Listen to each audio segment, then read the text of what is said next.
স্বাগতম সবাইকে আমার ভিডিওতে। আজকে এই গাড়ি দিয়ে 3 দিয়ে চাষ করা হচ্ছে। খুবই ভালো দৌড় গাড়ি, এসিআই ইঞ্জিন।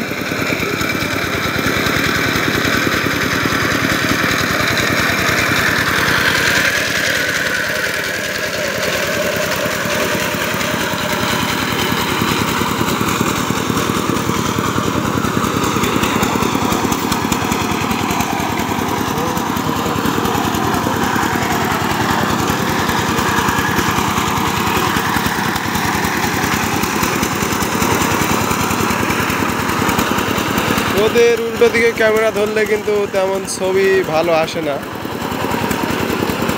আজকে কাদার মধ্যে হাঁটবো না, কারণ অনেক জায়গায় পা কেটে গেছে।